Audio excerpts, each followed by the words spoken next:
आहे. म्हणजे 16 जानेवारी 2026 पासून राज्यात परत थंडीला सुरुवात होणार आहे. उत्तरेकडून वारे सुटतील, परत राज्यामध्ये थंडी येणार आहे, म्हणून हा अंदाज लक्षात यायचा. त्याच्यानंतर शेतकऱ्याचे असे फोन आले की आम्ही टरबूज खरबूज लावलेत, परत काही ढगाळ वातावरण राहील का? तर हे ढगाळ वातावरण टरबूज खरबूज लागवड वेलवर घ्यायसाठी चांगलं असतं, म्हणून त्यांचे फोन आले. तर त्यांना एक सांगू इच्छितो की राज्यामध्ये जानेवारीच्या शेवटच्या आठवड्यात मात्र परत एकदा ढगाळ वातावरण राहणार आहे, म्हणून हा अंदाज लक्षात यायचा.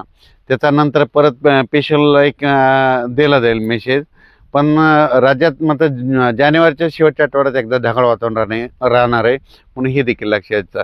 पण राज्यात मात्र आज 14 आणि 15 तारखेला, म्हणजे आज 14 जानेवारी 2026 आणि उद्या 15, तर 2 दिवस आणखी ढगाळ वातावरण राहणार आहे. आज देखील बऱ्याच भागात तुरळक ठिकाणी थेंब येतील. सगळीकडे काही पाऊस पडणार नाही. काल काय झालं की अहिल्यानगर भागात बऱ्याच ठिकाणी, पुणतांबा, शिर्डी, राहता, वैजापूर बऱ्याच ठिकाणी पाऊस झाला. तसा काय आज एवढा जास्त पाऊस पडणार नाही, म्हणून हा अंदाज लक्षात येतात. वीट उत्पादकवाल्यांचे फोन आले की हे पाऊस कधीपर्यंत आहे. वीट उत्पादकांना सांगू इच्छितो की आता काही जास्त नाही, आज आणि उद्या दिवसच वातावरण आहे. त्याच्यानंतर परवापासून वातावरण क्लिअर होणार आहे.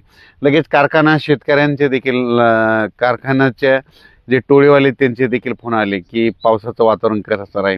तर त्यांना सांगू इच्छितो फक्त आजच्या दिवसात थोडं ढगाळ वातावरण, तुरळक ठिकाणी थेंब येतं, सगळीकडे काही पाऊस पडणार नाही, त्याच्यामुळे काही चिंता करायची गरज नाही. फक्त जानेवारीच्या शेवटच्या आठवड्यात परत एकदा ढगाळ वातावरण राहणार आहे, म्हणून ही अंदाज लक्षात यायचा. त्याच्यानंतर कर्नाटकचे तंबाखू काढणाऱ्या शेतकऱ्यांना एक सांगू इच्छितो की आणि तूर काढणाऱ्या शेतकऱ्यांना सांगू इच्छितो की आज आणि उद्याच्या दिवस तुम्ही काय करा, थोडं थांबा. परवा 16 तारखेपासून परत तुम्ही खरं करायला काही हरकत नाही, म्हणून हा अंदाज सर्व शेतकऱ्यांनी लक्षात घ्यावा.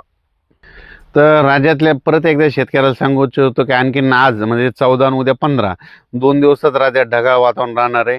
त्याच्यानंतर हे लगेच 17-16 पासून थंडी वाढणार आहे, म्हणून हे लक्षात यायचं. ही थंडी जवळपास सांगायचं झालं तर 20-22 तारखेपर्यंत तर राहणार आहे.